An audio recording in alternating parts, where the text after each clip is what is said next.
this emerges, I think it will be much more distributed, not necessarily all based on centralized models of things, but rather these collectives, these groups that coordinate and socialize with each other across large spectrums because of what technology allows us to do, and then begin to develop enough connections to each other to be able to sustain it. This is a podcast called Walk, Talk, Listen. An attempt to connect people and make this world a bit better by sharing opinions and experiences based on the belief that everyone's perspective is true, albeit partial. My name is Maurice Blom, and I would like to welcome you to yet another episode of Walk, Talk, Listen.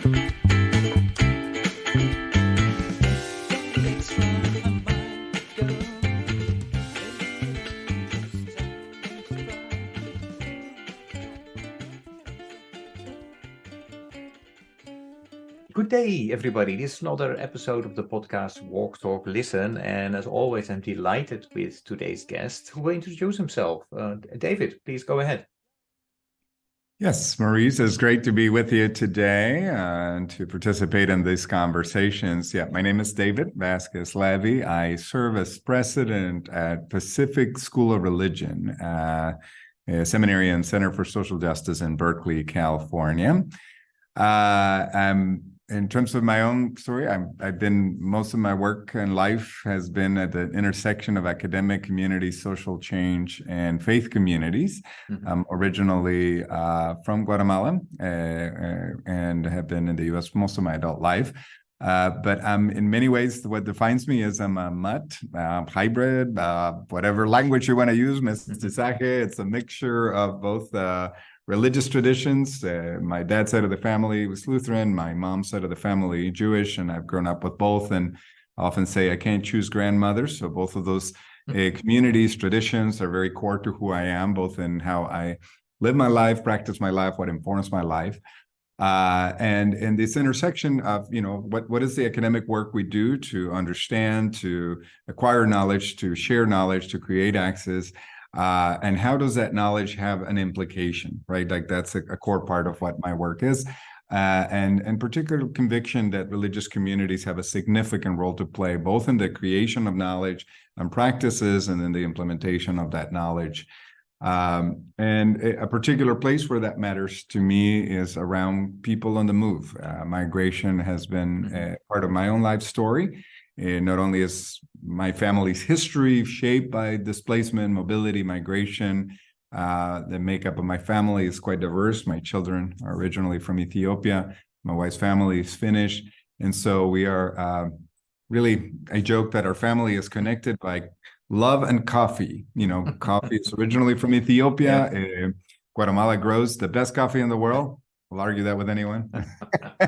And Finns drink the most coffee per capita in the world. More than the Dutch?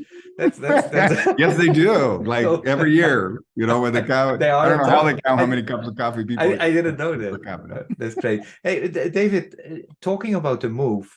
So how old were you when you moved from Guatemala to the US?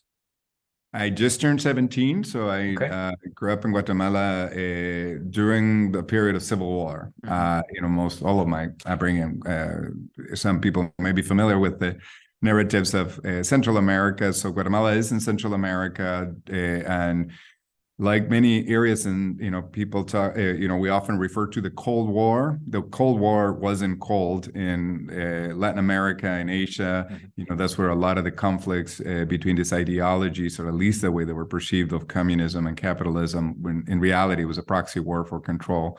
But they were fought in Latin America. And so I grew up in the middle of that in Guatemala, and then moved right after high school, both out of a desire to pursue my own education, but also, just given the conflict within the country and violence against some of our family members, who were very involved in religious communities around advocating for communities, ended up having to move.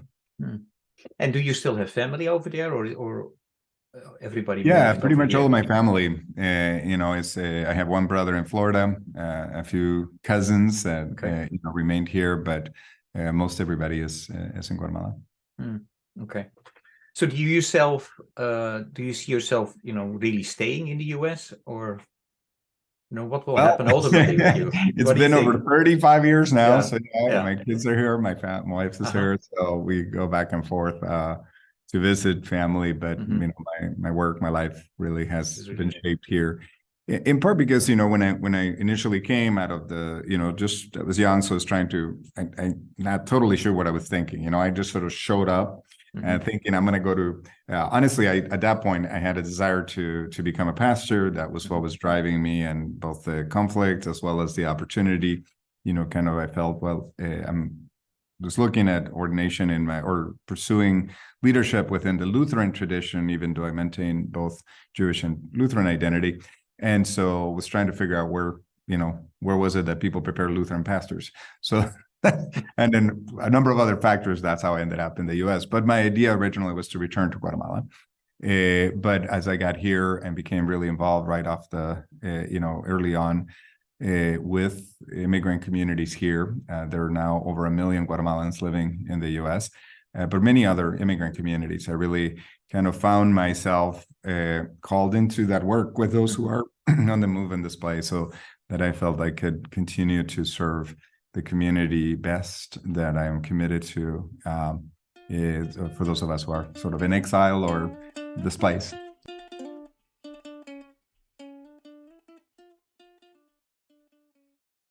You made quickly a remark in terms of, you always wanted to go into the direction of becoming a pastor. That most kids I know want to become a soccer player or something. So tell me about that. How did that happen? Because how old were you when you were thinking like, yes, this is the direction that I would like to go? Well, it's a little unclear. I never did dream of being a soccer player. It was probably more like, something with music. I was I studied classical guitar, so probably that was in the book. That's the point. I studied computer science early on in my life, so I did end up doing my undergraduate degree in computer science. So I remember typing. My grandmother had been an administrative assistant for in a company, and so she had a typewriter. And I remember my brothers and I sitting down and typing little cards for ourselves, our business cards, and mine was for a software engineer. So I think it was always that element, computer science and math, and that's always come in handy. But in terms of my own calling to ministry, that's very religious Christian language particularly. Yeah. My mother claims that when I was about 5 years old, I would talk about becoming a rabbi. I don't remember that. The early part of my life, I was more involved and more active in the Jewish community. Lots of other factors, led me to be more involved in the Lutheran side of my family. And I think what came to me around this desire, this longing to pursue leadership in the church, was my experience as I was entering high school and just becoming much more aware of what was happening politically and socially in the country. You as a child, people who grow up oftentimes in periods or in areas of conflict, your parents protect you from that. You rationalize a lot of what's happening. And, as a kid, this is just what you think.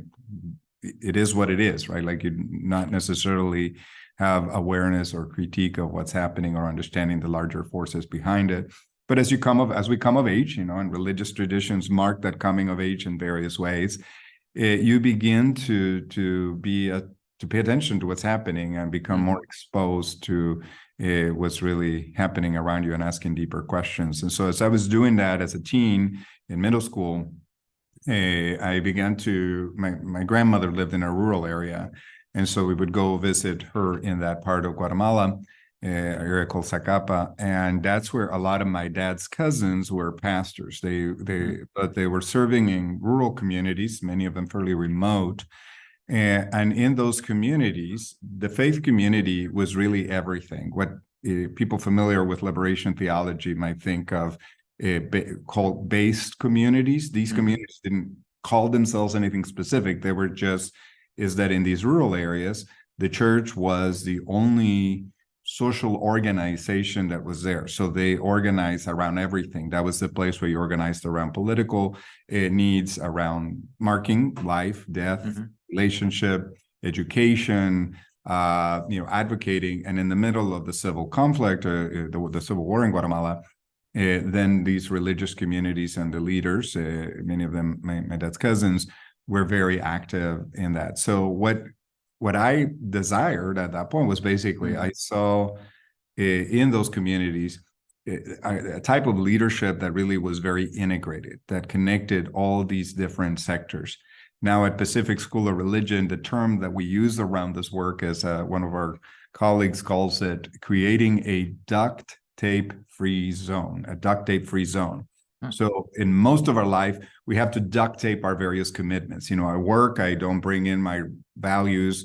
If I'm an LGBTQ person and active in a religious community, I may feel that I can't bring fully who I am into that space. So there's a lot of ways in which in society we are segmented and separated, sometimes for good reason to keep some boundaries, but sometimes in ways that are do a lot of violence to our own self-understanding and our efficiency. So creating a duct tape-free zone, that's what I saw in those communities, right? A place where everything was integrated in really meaningful and important ways, and not necessarily in exclusive ways of others. And so that's what I just felt I really want to be able to do that. Again, coming of age, becoming aware of inequality and what was driving the social conflict, and then feeling that that's the kind of leadership among other models of leadership that were fairly poor, particularly political and otherwise, or violent. The model of a religious leader who was committed to a group of people and was really a facilitator and participator. That's what I, felt a call to do.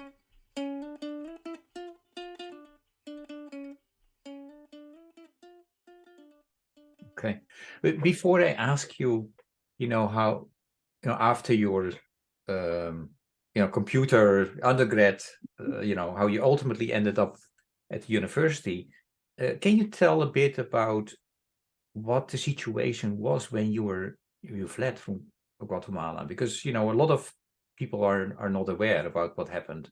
I just recently visited Guatemala for the first time ever as part of CWS and Growing Hope programs.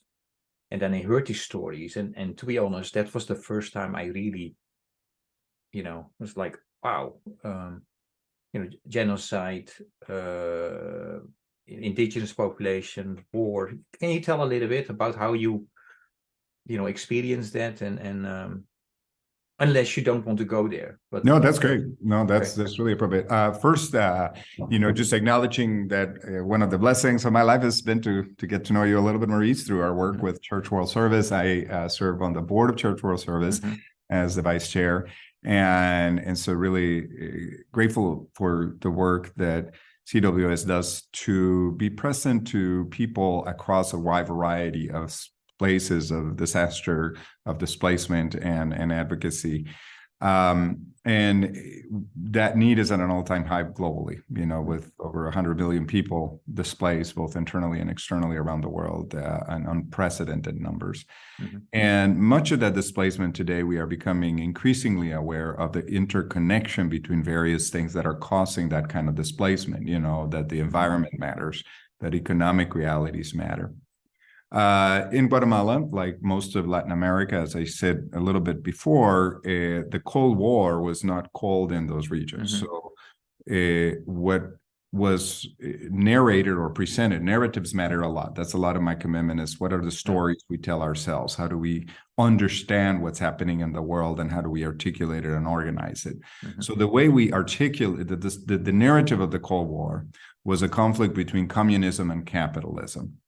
With that very divisive narrative, then movements across the world, particularly in the Southern Hemisphere, that were basically following independence in many of these regions, or the end of one version of colonialism, by shifting to a market-driven colonialism of a different sort.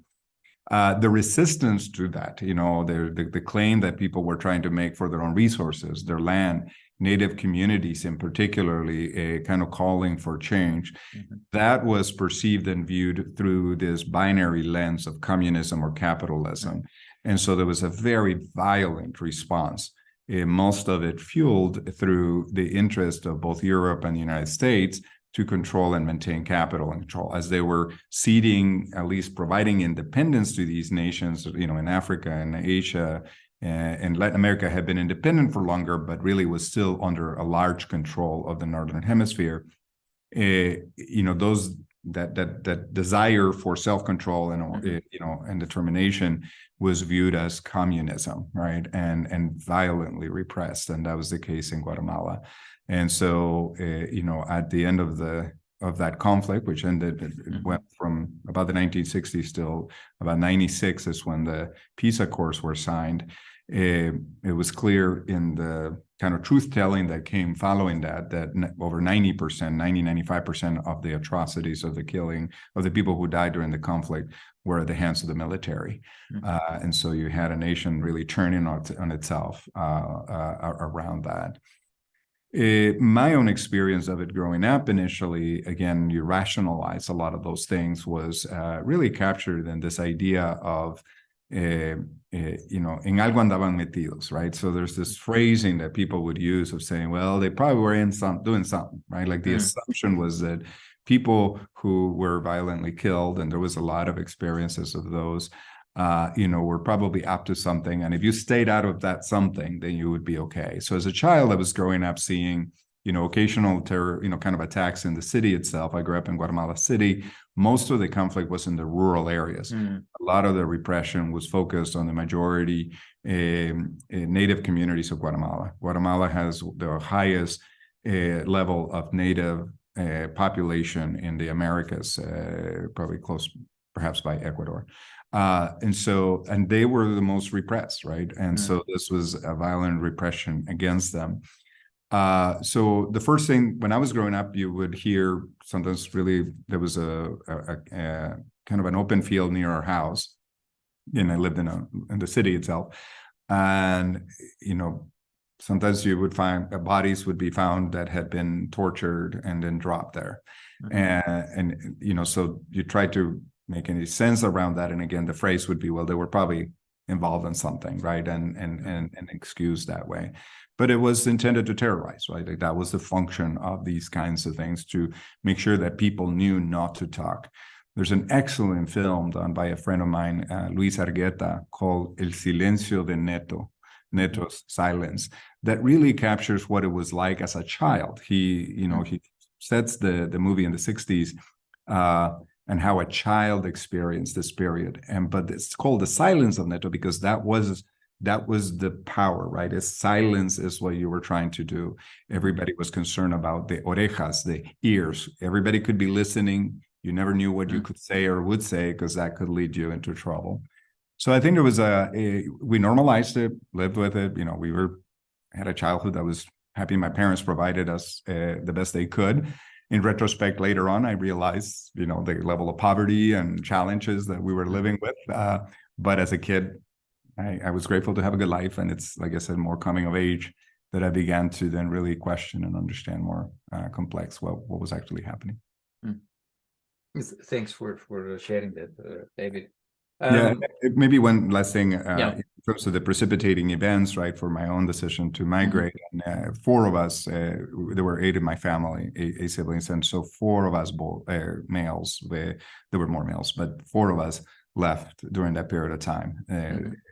One of my dad's cousins, who was one of these pastors in the rural areas, had been killed. A number of others had been threatened. And so, and then a number of members of my family had to leave fairly quickly and relocate.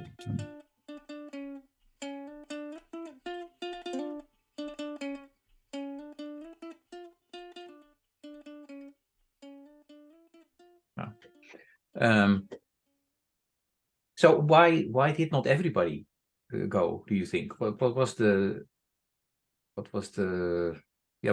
the main issues for this decision? I'm fascinated by that question always, because my parents, and maybe I told you that story, right? In Indonesia, after the World War was over, my parents had to choose: either they become Indonesians, be part of building up Indonesia, or they go back to a country they had never really lived in, but they are they were Dutch citizens. So my parents had an argument. My father wanted to stay, my mom wanted to go. And as a result, my life started in the Netherlands and not in Indonesia, right? So I'm always fascinated by those moments. Yeah. Well, there's a text in the Bible, a wandering Aramean was my ancestor. It's a reference to Abraham and the idea that, people are often on the move. It is the history of humanity in so many ways. I think at this time when we have so many people on the move, I think part of it is the lack of recognition, actually, that humans have the idea of settling in one particular place, building and all those things that, it's not necessarily the only way to be human or to be resident. So I think the decisions about individuals moving are complex, and you're right, single individual families will split over decisions because you're considering a wide variety of factors. So it's never monolithic as to what this is the right decision or that is.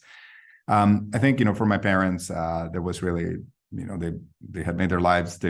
My dad was, his mother had been illiterate, and, but she was remarkable in helping her family move out of extreme poverty, to the point that my dad was able to go to university eventually in his life. He graduated much later in his 40s from law school. Well, he already had kids, but by that point, he was really committed to environmental law, and that's what he was working on. So there was no way he was going to leave. And at that point in his life, by the time I left, he was in his 50s, relocating, starting life anew, not knowing the language, all those things wasn't going to be something he was going to do. So I think for my parents, it was important to stay. And then I had younger siblings that were just too young to go on their own. So really, I had just, the one of us who left were the ones who were right in our late teenage years, right out of high school. A couple of my brothers were in university. And so I think in part it was just more we were the most vulnerable, right, as males not the most vulnerable, but likely, my sister was very, very young. She had been born just a couple of years before. And then some of my older siblings were already established, they already were working, and they had their families, so they weren't going to try to relocate. So I think it was the four of us who were single, younger, that both had enough naivete, which is what it requires to migrate. You never know what you're actually going to go face. I mean, I had no money. I didn't know any English. I was like, I'm just going to go, right? And in my mind, I'm thinking I'm just going to go, serve the Lord and be prepared to be a pastor. And so thank God for naivete. But the decisions varied. And I think that continues to be the case today. People make decisions based on a wide variety of factors. And sometimes, I don't know, a mix of adventure, hope, whatever it is that motivates us to go. Right. No, thanks. Let us make a jump then, when you, on your path, studying, and then how you ultimately ended up at this university. So can you kind of give us a summarized version of that journey? Definitely. So I serve as president of Pacific School of Religion. We were in Berkeley. So when I told my kids, they were young at the time, that I was going to become president of a seminary, my youngest said, why does a cemetery need a president? So I got to explain what a seminary is, right? So seminary is the word we use for educational institutions that traditionally have prepared clergy, so pastors and religious leaders. PSR has done that for over 156 years, is the oldest seminary west of the Mississippi.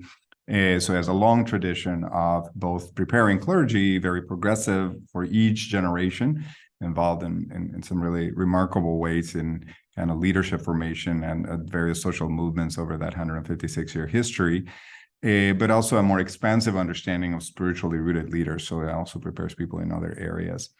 So in many ways, it feels like the right path to me. Like I'm in retrospect, I can see, I've been preparing and lead, for this role in many ways, but I would not, this is not what I set out to do, right? Again, initially my desire was then to be a religious leader within a community, return to Guatemala, when I got here, my dad was very anxious about me becoming a pastor. Again, what he had seen was a lot of hardship on his cousins' lives, and then, even danger.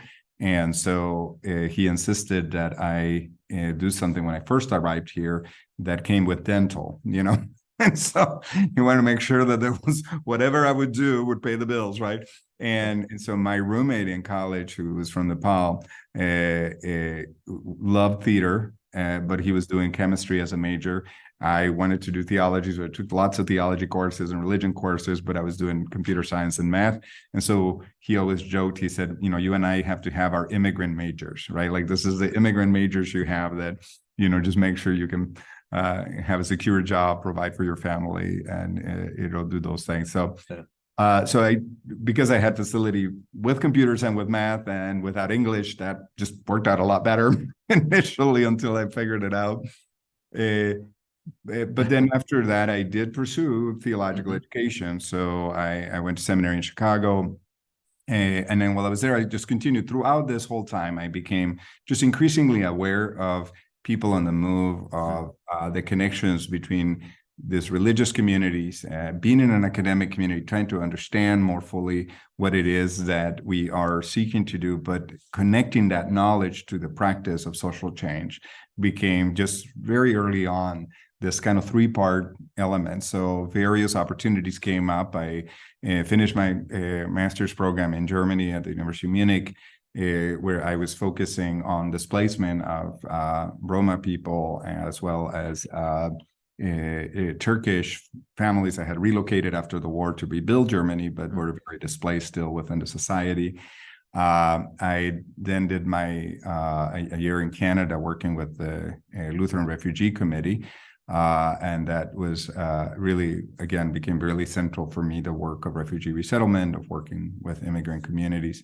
And throughout that whole time, I kept paying attention to the narratives, the stories that we tell ourselves, how people were understanding themselves as immigrants, as people on the move, and what the dominant narrative was about how they were perceived, and then I started to really notice, of course, that this was, and especially just working in Canada, I worked primarily with Guatemalan and Salvadorian refugees who were coming into Canada at the time. This was in the early 90s.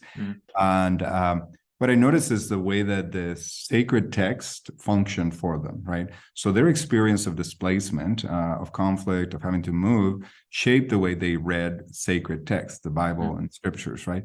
And the other way around. Their understanding of the Bible shaped the way they understood themselves. So in a culture that perceived them in the US and to a lesser extent in Canada, but still as the kind of stereotypes of immigrants, the counter narrative they held for themselves was the stories of people on the move in the Bible, right? And that's what helped them have a self-orienting understanding that was important. So that just really was where these things kept coming together for me.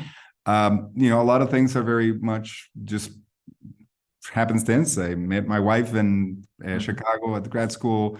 So we started doing all these moves together.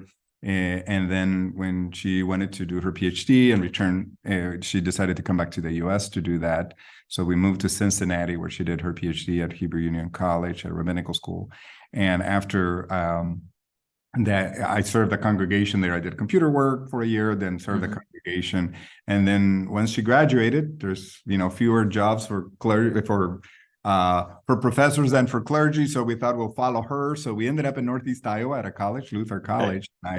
There was an opportunity there for me to work. So I spent 14 years. That really was my entry. What did she study? Sorry? My wife did Hebrew Bible and Judaism. Okay. Study. So that's how we ended up in Northeast Iowa, and I worked in the school for 14 years. Doing campus ministry, again, this intersection as well of connecting the areas of strength of the school with social change and religious communities. And while I was there was a massive immigration raid that destroyed a nearby town, Postville, Iowa. At the time was the largest single site raid in the country's history. And for 3 years, I was involved in the response to that raid. And anyway, all of that work and that interconnection, when PSR, the school I'm at now, was looking for a new precedent and really kind of living more fully into this direction of that intersection of the academic work, religious communities, and social change, they approached me for the position, and been here for 8.5 years.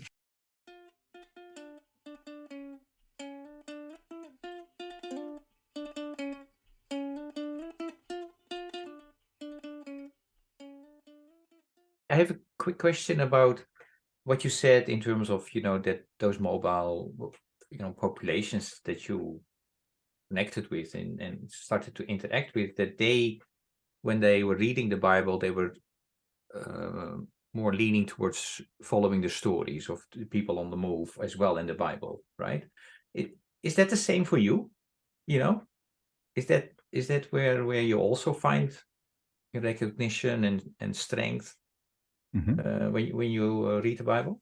Yeah, there's a phrase that's used sometimes in the study of religion, and I'll unpack a little bit, but it says, all the stories in the Bible are true, and some of them even happened.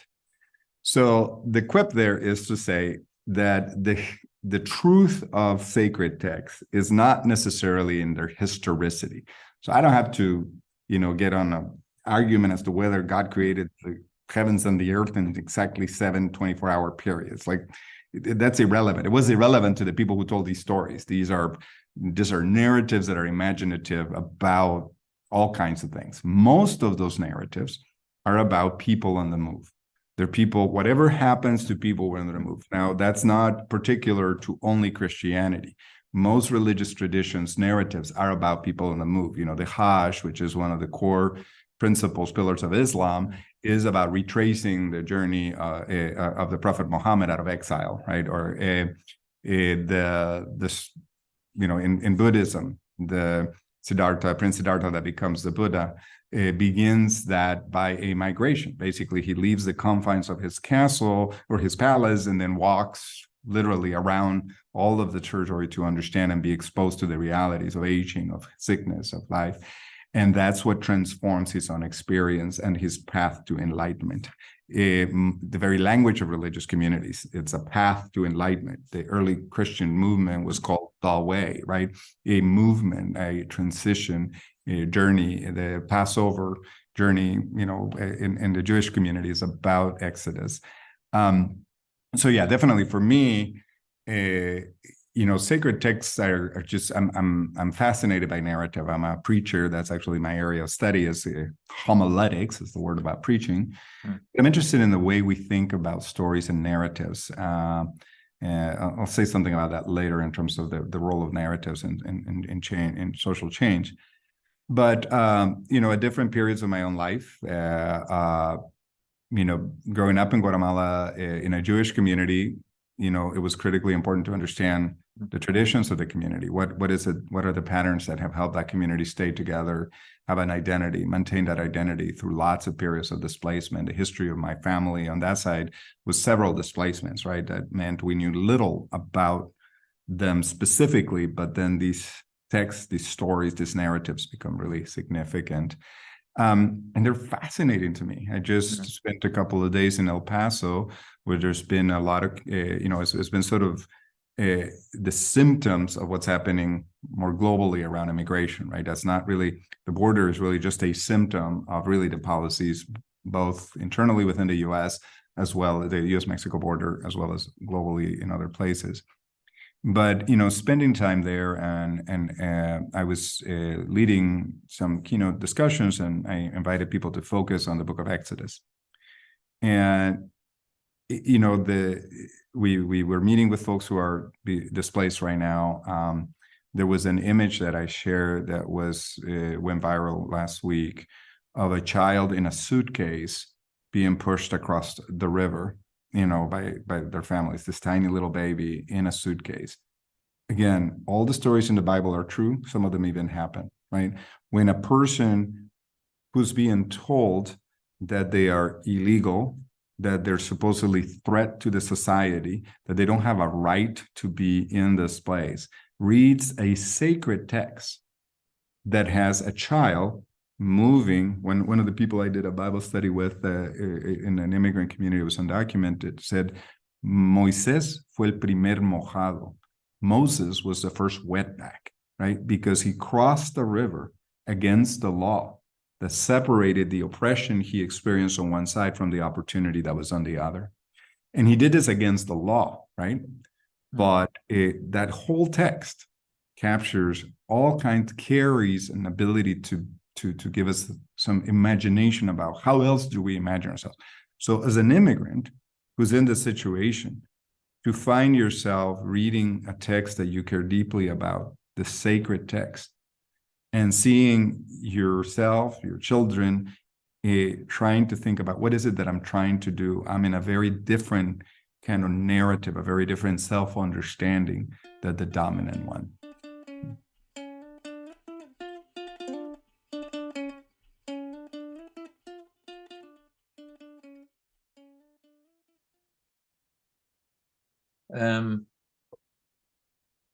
Yeah, I would like us to make a jump to 8.5 years ago. You're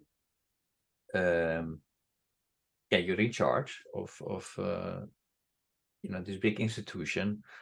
Looking back at those 8.5 years, what are you most proud of? And looking forward, what keeps you up at night? Or do you sleep well, David? I'm sleeping better these days. Keeps you up at night is the world, but when I came here 8 years ago, again, a very progressive institution that had a long legacy of advocacy. Started in the mid 1800s as one of the first educational institutions in California, at least in the permutation of it following the California becoming a state. Formed at a time of, the aftermath of the discovery of gold, the completion of the, cross-continental railroad. And so at that point, the school really, from its very beginning, began to be on the leading edge of many different social movements. So early on, it was educating women almost right off the bat in the 1870s. Before most other seminaries would consider educating women for leadership. Many of those women became really central in the kind of social activism in early years in California.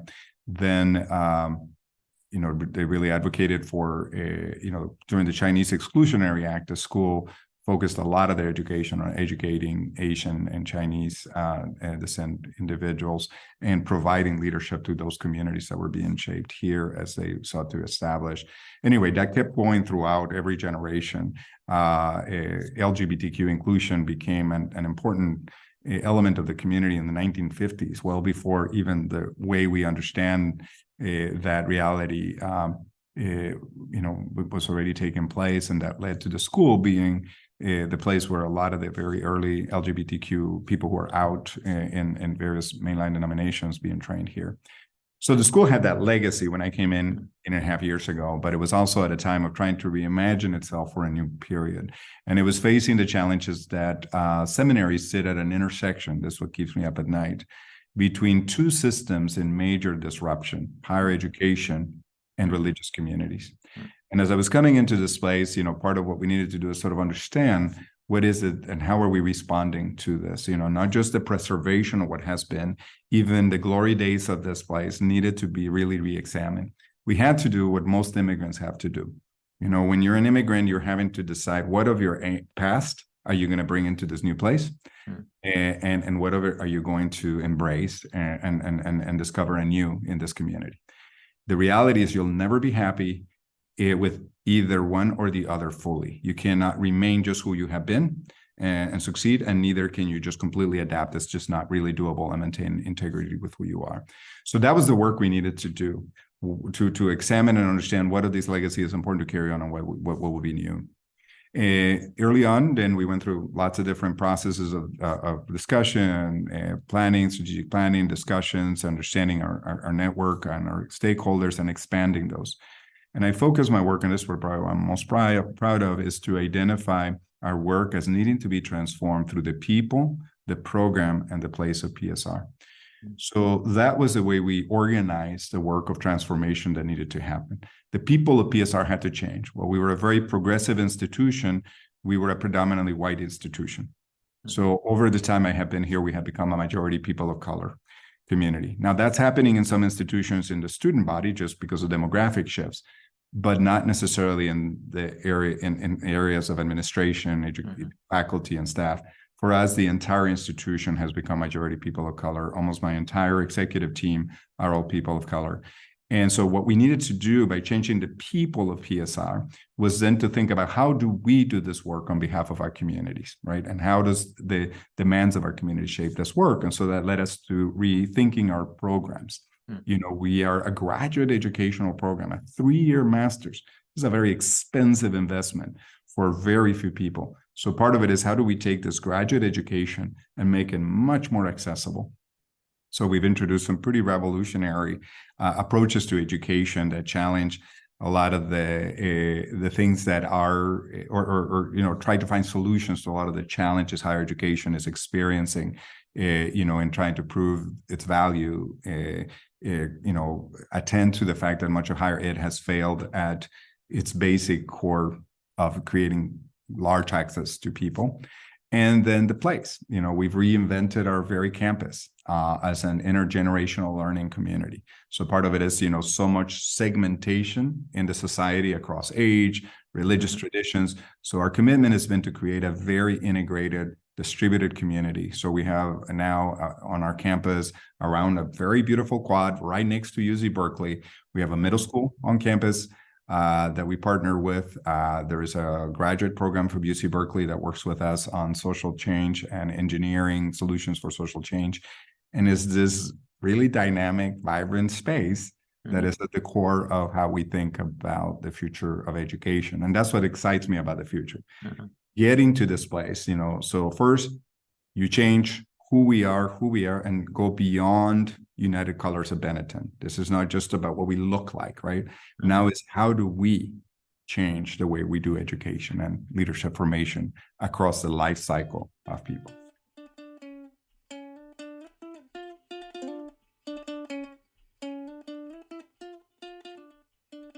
And so that's something for the next 8.5 years? Definitely, yeah. We have a, you know, a really ambitious kind of agenda. You know, the next 15 years in the world of this intersection of higher education and religious communities will be really quite significant. You know, the number of congregations that are really struggling to identify their future, a lot of traditions are aging, but at the same time, there's some really transformative movements happening. So I think our work, I feel we're well positioned. We had to tend to lots of financial challenges as well. So there's lots of things that had to be done to clean up and to get the place, you know, to where we needed it to be able to then engage. And the key thing, again, is these partnerships beyond, you know, our own. So we, that's what will be definitely shaping the next 8.5 years. Great. I have a follow-up question about it, but I'm going to link it with a question that I always ask my guests, because you know that this podcast is a spin-off of my 100-mile walk to raise awareness and funds to end hunger, poverty, and injustice. And, you know, when I was walking, I often talked with co-walkers about, you know, what's the meaning of life? Why am I, for God's sake, walking? You know, but then one topic was also about what is happening with religion and spirituality, and especially with the younger generation. So then my question is always, what do you see happening among youth, the younger generation, and religion and spirituality? And I would like to link that with a question for you is, why should some of those young people come to you, your school of religion? For the last part, my hope is we can go to them and that together we can co-create what the future of religion and faith should be about. So let me do what a seminary president will do and talk a little bit, you know, and introduce a few terms to think through. Yeah. I think the last couple of years of pandemic, protest and polarization have really made us aware of what has felt just like an apocalyptic time. I think many of us just feel in our gut the sense that this word apocalyptic. If you Google on Google, you can actually see the frequency of use of words, and the word apocalyptic just kind of skyrocketed. It does this occasionally at different times, whether it's in movies, all these different you can watch the stories we're telling, right? It's all these, the most popular things is Hunger Games. It's all these different things that really lead to this time of very post-apocalyptic kind of images of the world.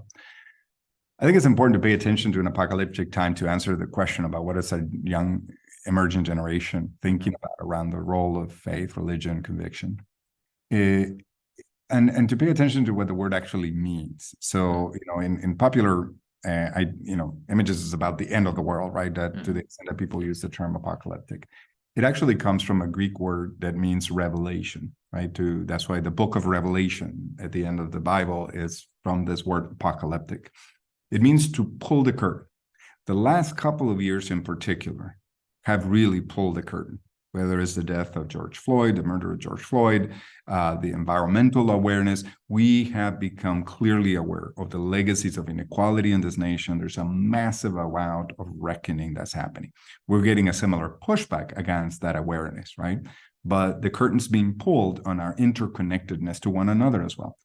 So the critical thing about the word apocalyptic in religious traditions, particularly in the Christian tradition, is that you pay attention to what's being revealed, right? What's becoming obvious or evident, but you also pay attention in religious terms to what God is revealing, what God is up to in this moment.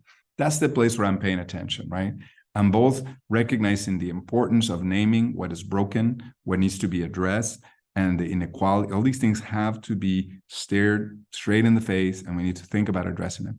But we also then need to be attentive to what else is emerging. So what I'm seeing also being revealed is a collective desire on the part of young people and others to see a different way of being, to imagine, to assess value differently than we may have previously, the importance of purpose and meaning, to want to take. Now, they're not necessarily running then to establish religious traditions or any other things that the last generation put into place or disassemble. Right. So we had a generation that was kind of the builders. They put things together. They established institutions. They did all this stuff. The next generation just kind of threw everything, and kind of fought against it and revolutionized everything while becoming very established and basically keeping what was there. A young generation is now back into this desire to certainly be critical. I think what's beginning to emerge, it's not there yet, and it's only in certain places, is a desire to build something new. What excites me, what I see, and connected to religion specifically, we're working at PSR on utilizing technology to facilitate a more distributed network of community, of learning, so that we're not just a teaching institution. We know how to do leadership, so we're going to teach it to you, but rather a learning network where people are in various locations identifying what leadership is working for them. How is it working? We can teach and learn together in community and center the voices of a diverse emerging generation. So what we're seeing in the diverse emerging generation, and we see it, in our work at Church World Service, a vast number of young people that are working in these not-for-profit institutions and the social change agencies who want to see something different. At times, it gets expressed in that urgency that, for a manager is a little difficult because it's like, change takes time. And so I think the opportunity is to provide within religious communities. The word religion is about binding, about connecting, about obligation to one another, is to be able to do that. So what I see emerging in a young generation is a desire for it, not always clarity as to what shape it will take. But as this emerges, I think it will be much more distributed, not necessarily all based on centralized models of things, but rather these collectives, these groups that coordinate and socialize with each other across large spectrums because of what technology allows us to do, and then begin to develop enough connections to each other to be able to sustain it.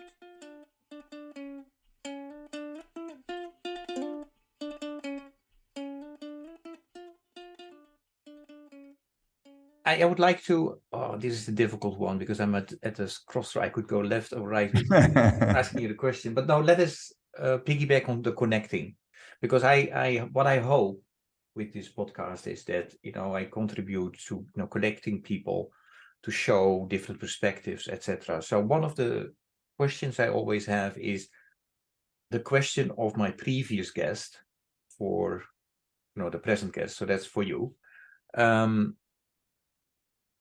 So the question is, what is a area of your life that you would look at and currently say feels pretty transactional, that you think could be more relational? And what would it look like if it was more relational, and how might you start to move it in that direction? It's never a binary. It's never an all or nothing. And we need some transactions in our life just to make things a little easier and more manageable. When I first started talking about relationality as an ethic, one of my dear colleagues said to me, "Oh, I don't want to do that with you. I don't want to do that work. I can't imagine having to have a relationship with everything. It's exhausting." And she's kind of right. It can be unwieldy, which is why we talk about moving toward relationship. So yeah, I would ask the next guest, what feels unhelpfully transactional? What might it look like to be more relational, and how would you start to get from where you are to where you want to be? Well, the interesting thing is I really appreciate this question, right? About when we there's been a lot of growing awareness about the importance of inner work, the importance of connection to one another. The wisdom of many of our communities, particularly communities of color, is the importance of relationality. We know that all communities know that, but as one of the impacts of colonization, beginning with kind of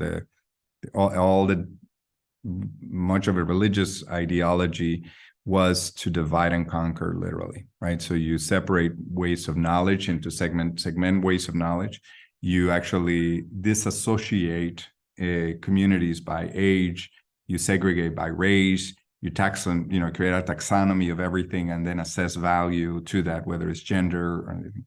So a lot of those things are being challenged, that, whether it's our understanding of gender being much more of a spectrum, our understanding of race shifting from these very binary categories of black and white into much more complex understandings of what that means. So what I'm saying is I see actually a social push towards trying to kind of bind back together what's been disconnected. And again, the word religion at its core is this idea of that ligament of what connects pieces together.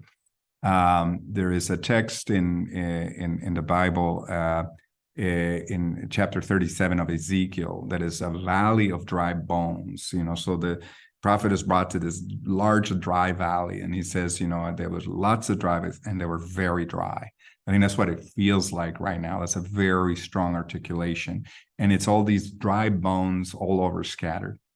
And the question that in the text the prophet asked is, mortal, can these bones live? I mean, I think that's the question we're wrestling with, whether it is feeling like our democracy is on the verge, the world, our environment. That's the question. Can these bones live? And what begins to happen in that vision, the response comes, then first the prophet's like, I don't know, God, right? Like, pass the bucket, right? To somebody else, pass the bucket, to somebody else. So then what happens is, they'll prophesy to these bones. And then you have this image that's been really beautifully captured in this African-American, spiritual, about the knee bone is connected to the shin bone is connected. So it's ligaments begin to build around this. And then there's some connection, right? And these bones. But then there's still a multitude almost of the night of the living dead, right? Like the zombies, right? And then it says prophesied, and from the four winds, this wind will come, and then they will come alive. So long answer to say, where do I see in the world there is a segmentation, a fragmentation of society, of disciplines of knowledge, of segments of the religious, the secular, the government. So the that is the consequence of a particular way of viewing the world, very Western.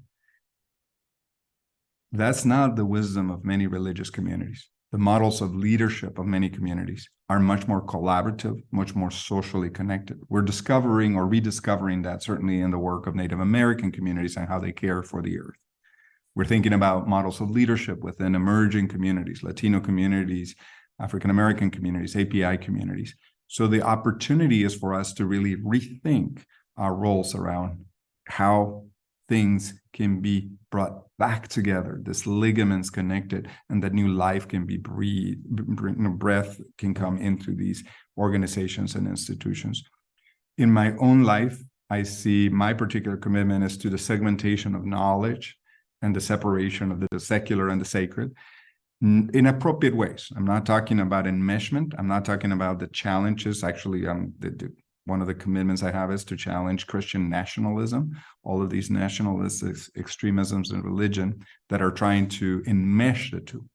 So it's not about enmeshing the two, but it's creating, again, these spaces of connection, these duct tape-free zones where people can both appreciatively and critically engage all aspects of who they are.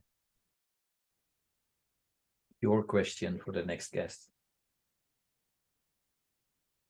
Well, there's a question I ask of when I have an opportunity to talk to prospective students for Pacific School of Religion.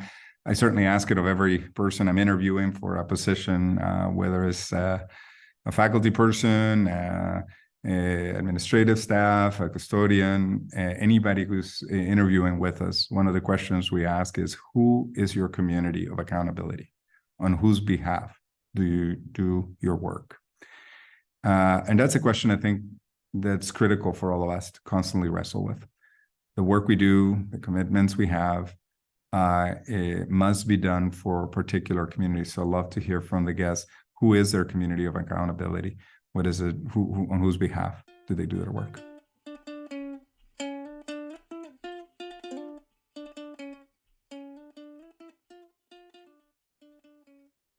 Great. David, you know that I feel I'm really passionate about sustainable development goals, not because they are perfect, but just because I like the fact that I think we improved the system in terms of setting goals as a world.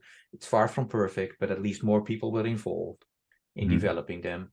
But unfortunately, we are not. If we continue like this, we are not going to reach those goals in 2030. And I'm going to combine two questions that I always ask. And a growing group of people are saying that, one of the reasons that we are not reaching those sustainable development goals is because we did not pay proper attention to the abilities, skills, and knowledge that we need as individuals and as community. So they came up with the inner development goals, 5 goals: being, thinking, relating, collaborating, and action. So the questions actually that I have for you is, one is, what do you would like my listeners to know about the Sustainable Development Goals?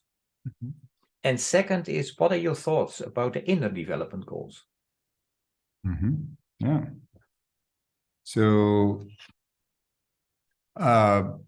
you're probably familiar with how a GDP, the gross domestic product, came about. Humans would count the wealth of a nation based on the king's coffers. That's how you know the wealth of a state or the power of a kingdom. Eventually, we were trying to figure out ways to measure the wealth and well-being of a state based on, not just what the king had, but everybody and what was produced. And so one measure of success and well-being became the gross domestic product. We still use that significantly.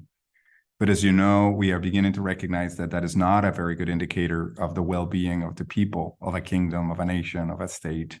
That really is only one of the measures, and actually can vary, especially in late state capitalism, is not a very good measure of the well-being of the people within that community. Because we have separated wealth and the means of production, to get very communist here with some understanding of this. We've separated those things. So yes, there is definitely a need to integrate integrate and to figure out what we measure. It is valuable, I think, in the the development goals to identify, set goals and try to measure more than just the gross domestic product, right? Mm-hmm. To figure out how those would advance. I do think that some of that, that inner development goals are one significant way to try to articulate those things. And I think the opportunity is to ensure that that inner work or that inner development does not then also give in to this very individualistic sense of self and my truth, myself, and that idea, that very individualized sense of people, because then it just repeats the same model that we have done around economics by commoditizing and personalizing and making choice the top priority in our lives, right? The opportunity to have that individual choice and ability. So in our work at PSR, when after I ask students or prospective students what their community accountability is, I say what I commit to as the president of PSR is to do three things in our work. That the student will have, that we will blow your mind, embolden your heart, and strengthen your hands. That's our work in its core. So to blow your mind is the need to take the issues we care deeply about and put them into a much larger whole. When it comes to social change, have direct service, which we can be good at, food pantries, things like that.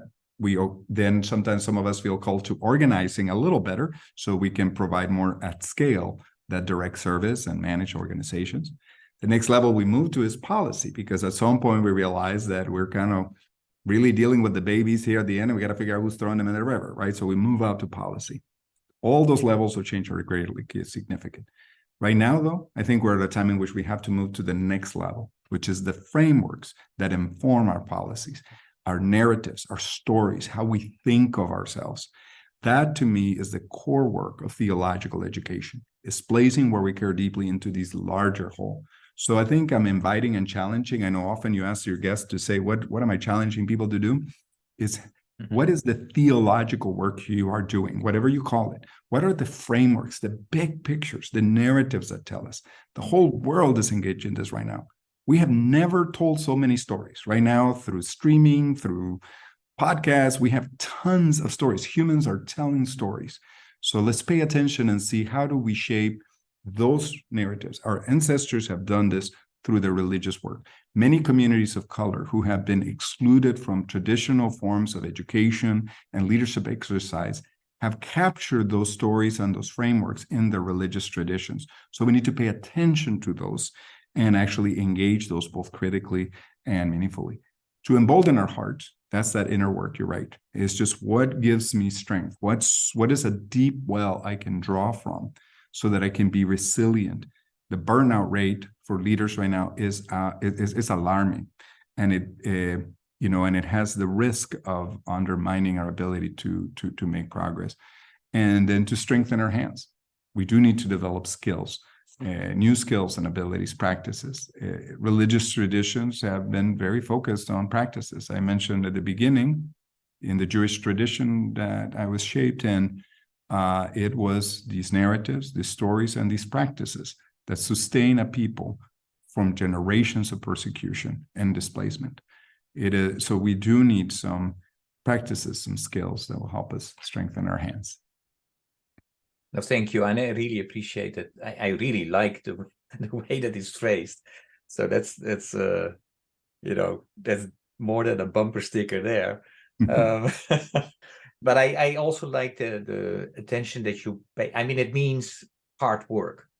To get skills, you need practice, you need to work, you need to put your okay, I promised myself not to put my own opinion too much in these podcasts, but to be the listeners. But I really think that if we would put more time and effort in stuff instead of being stay on to the service only.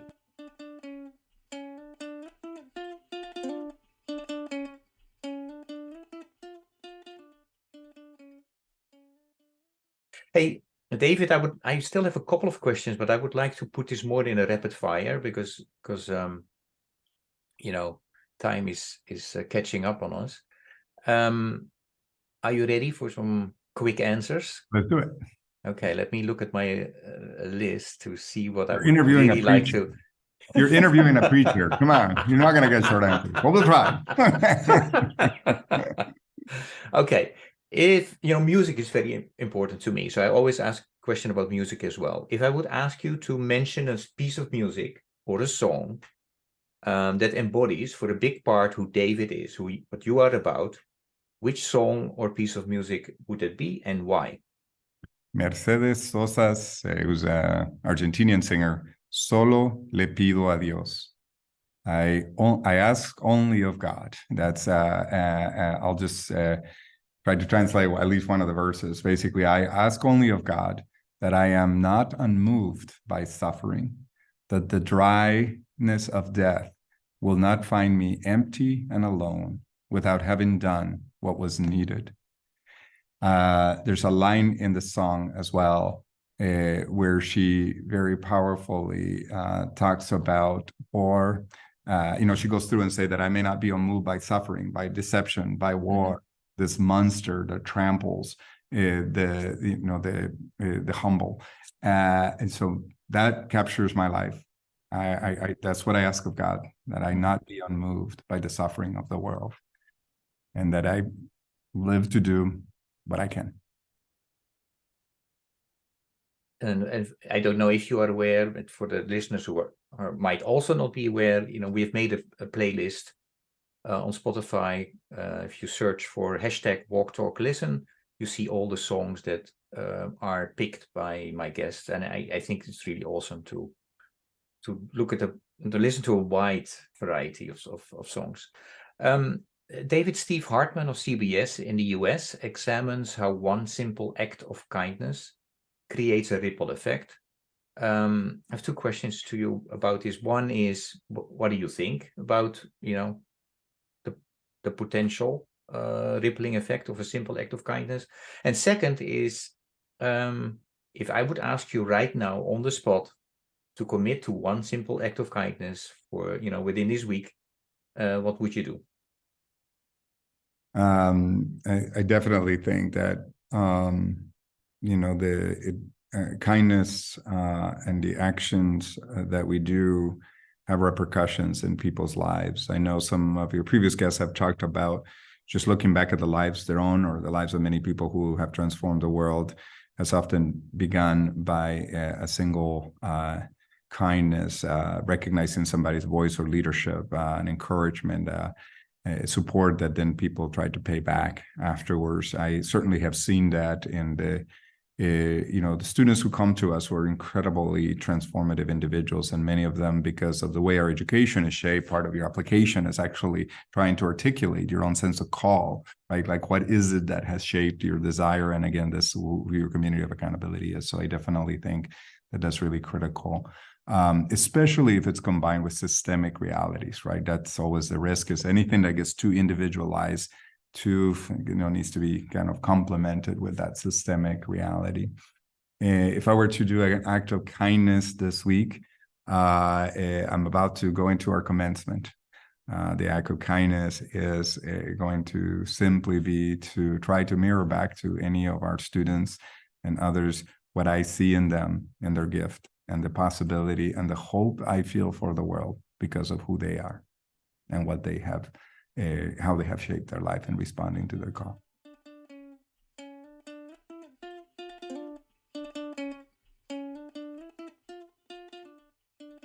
David, is there a question that I should have asked you and I didn't? My favorite food. You asked nothing about food. That's true. Yeah. So this is a very heady conversation, and if we don't pay attention to the body, I like that. I should introduce that question, because food is also very important for myself. I don't know why. So, what is your favorite food? Well, my favorite food, both for the taste, but also because of the what it represents for me, is called fiambre. So fiambre is made in Guatemala for Day of the Dead or All Saints in November, late October. And it has a tradition in Guatemala that it started out after a massive earthquake in the 1700s, where,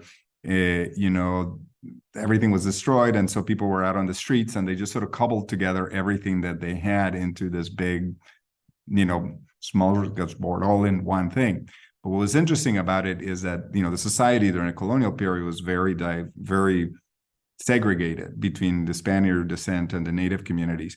But because of the earthquake, everybody was out on the streets, and there's elements of all the foods from these various communities together. So in La Fiambre, for All Saints, every family has their own version. They'll put stuff together. And what you do traditionally is you go visiting during the day around to everybody, and you bring part of your fiambre, and you take part of their fiambre, and then you keep combining. So you end up with this really very large smorgasbord of all these different pickled things together, and you have kind of things that are European origin, native community origin, and so that's my favorite food, in part because it reflects my very DNA makeup. Yeah, got it. My life commitment, and as you get the theme here going, is connection, relationship.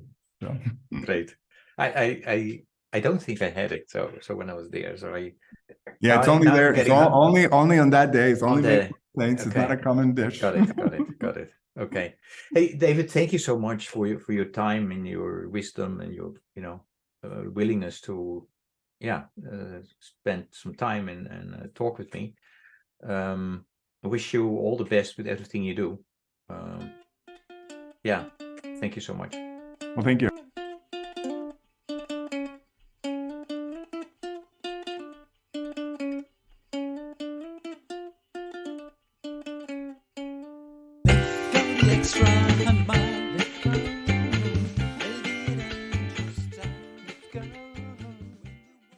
Thank you for listening to Walk, Talk, Listen. Please check us out on 100mile.org or follow us on Facebook or Instagram.